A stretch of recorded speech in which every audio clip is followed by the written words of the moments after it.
आज के इस वीडियो में मैं अनुज आपका फिर से स्वागत करता हूं। इसी के साथ मैं बताना चाहूँगा आज मैं आपको पॉलिनोमियल चैप्टर 2 क्लास 9 का मैथ्स का एक्सरसाइज 2.2 का क्वेश्चन नंबर 4 जो 2.2 का लास्ट क्वेश्चन है आज इसका सॉल्यूशन बताने वाला हूँ। ठीक है, इस वीडियो में। लेकिन इस वीडियो में आगे बढ़ने से पहले मैं आपसे रिक्वेस्ट करूंगा कि इस वीडियो को ज़्यादा से ज़्यादा हमारे इस यूट्यूब चैनल को भी ज़्यादा से ज़्यादा शेयर कीजिए ताकि ज़्यादा से ज़्यादा लोग जुड़ सके रोज़। ठीक है, ज़्यादा से ज़्यादा लोगों को बेनिफिट मिल सके। ठीक है, तो इसी बात के साथ आगे मैं पढ़ना चाहूँगा।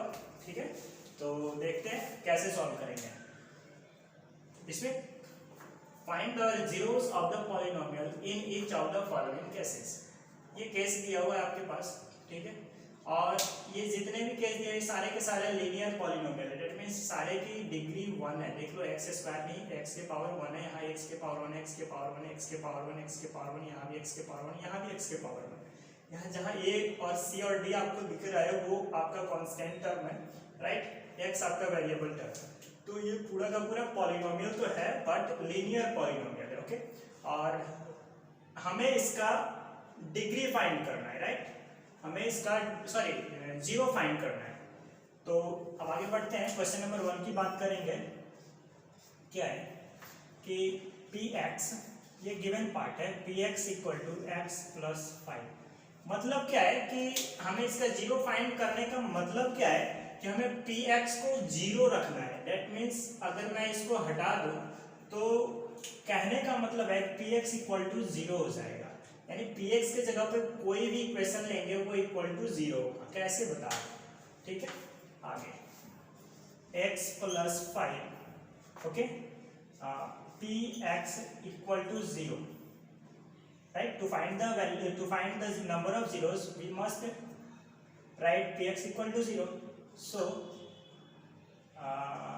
x plus 5 equal to zero और x इक्वल टू -5। ओके, तो so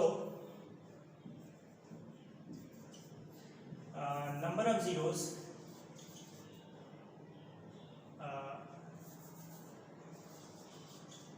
zero of given polynomial is -5। इसका जो जीरो होगा वो एक -5 ही जीरो हो सकता है। देखिए कैसे हो सकता है वो मैं आपको बताता हूँ। अगर इस पॉलिनोमियल में अगर आप x प्लस 5 में x की जगह अगर आप -5 डाल दो तो ये जीरो हो जाएगा, राइट। एम आई राइट? तो अगर ये जीरो हो जाता है सॉल्व करने के बाद तो हमारा ये परफेक्ट जीरो, डेट मीन्स यही एक जीरो हो सकता है जो इसको जीरो कर सकता है। अदरवाइज कोई दूसरा जीरो नहीं है जो इसको पूरे पॉलिनोमियल को जीरो कर दे, राइट। तो आगे बढ़ते हैं। शायद समझ में आ गया होगा। अगर ना समझ में आए तो कमेंट बॉक्स में कमेंट कर देना, मैं उसे नेक्स्ट वीडियो में बता दूंगा। सेकेंड क्वेश्चन, x माइनस 5 यानी कि px गिवन है px equal to x minus 5। x minus 5 ये गिवन है, हमें क्या करना है, px को क्या करना है, जीरो के इक्वल लिखना है। That means x minus 5 equal to zero और x equal to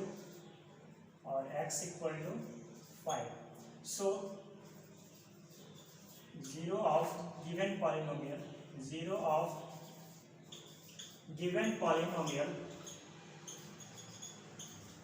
is equal to क्या है 5। यानी अब इस इक्वेशन में आप 5 अगर रख दोगे x की वैल्यू तो वो जीरो हो जाएगा। बस हमें यही करना है। अब एवरी क्वेश्चन में आपको यही काम करना है, ठीक है। तो नेक्स्ट मैं बताता हूँ, क्वेश्चन नंबर 3 पे आता हूँ। अब गाइस अब क्वेश्चन नंबर 3 को सॉल्व करेंगे। वो क्या है, ये है px equal to 2x plus 5। Okay, फिर से हम करेंगे since px equal to zero करेंगे क्योंकि नंबर ऑफ जीरो हमें फाइंड करनी है। सो क्या होगा, ये 2x plus 5 equal to zero और x इक्वल टू -5/2, राइट। तो x equal to -5/2। So zeros of given polynomial is -5/2। ये -5/2 इसका जीरो। और क्वेश्चन नंबर 4 की बात करते हैं हम। वो बताता है क्या px इक्वल टू 3x - 2 ये गिवन है क्वेश्चन नंबर 2 पे। क्वेश्चन नंबर 2 फिर से बोलता है क्या कि अगर हम पी एक्स इक्वल टू 0 लिखेंगे तो क्या लिख सकते हैं, और 3x माइनस 2 इक्वल टू 0 हो जाएगा और x इक्वल टू 2/3 हो जाएगा। ठीक है, सो zeros of given polynomial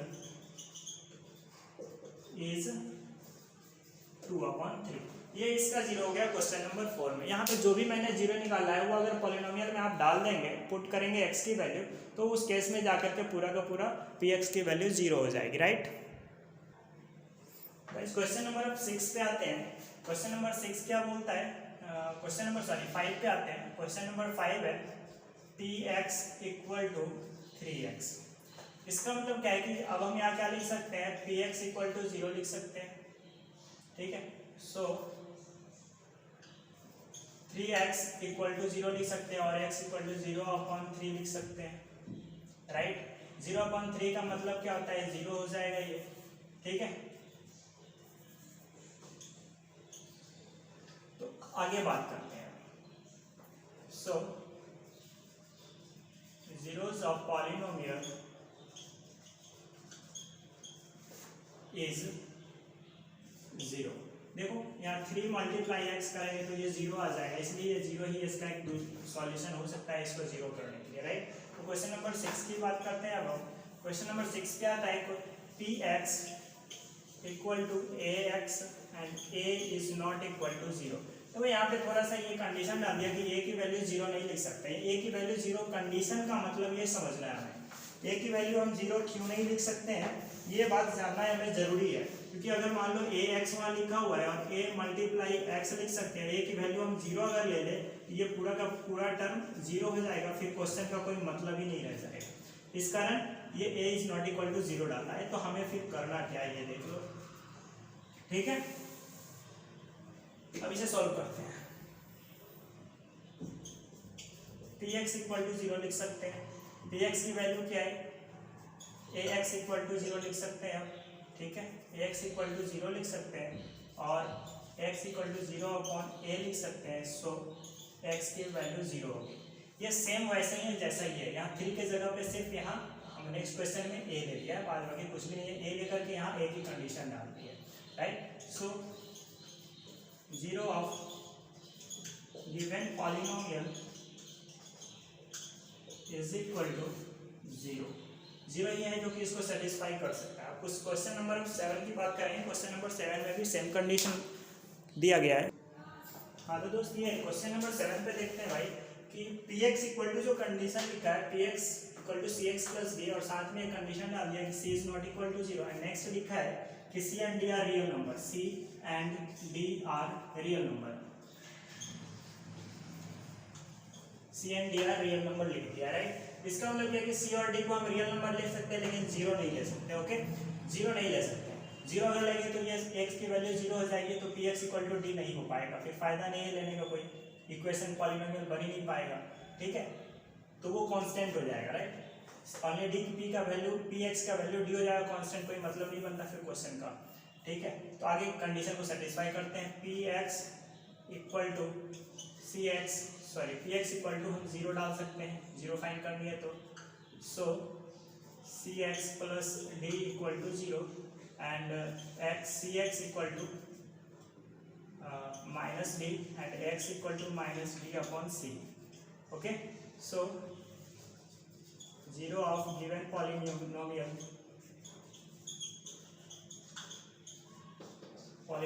is minus d/c। अगर हम माइनस d/c हम लिख ले तो ये गलत हो जाएगा satisfy, c multiply minus d/c, इसे का c कैंसिल हो जाएगा और ये प्लस d है तो प्लस और माइनस माइनस ये कैंसिल होकर के 0 आ जाएगा, यानी कि जो हमने निकाला वो सही है। ठीक है, तो इस वीडियो में क्वेश्चन नंबर 4 मैंने सॉल्व किया। नेक्स्ट वीडियो में मैं एक्सरसाइज 2.3 लाऊंगा, जरूर देखना आप लोग। ठीक है, इसी के साथ इस वीडियो को एंड करता हूँ। एक्सरसाइज 2.2 लास्ट हो गया। नेक्स्ट मैं बताऊंगा वो रिमाइंडर थ्योरम होगा, सही या फैक्टर थ्योरम होगा। ठीक है, वो मैं बताऊंगा बेसिक उसकी, उसके बाद फिर मैं उसकी एक्सरसाइज पे आऊँगा, राइट। तो इसके साथ बाय बाय।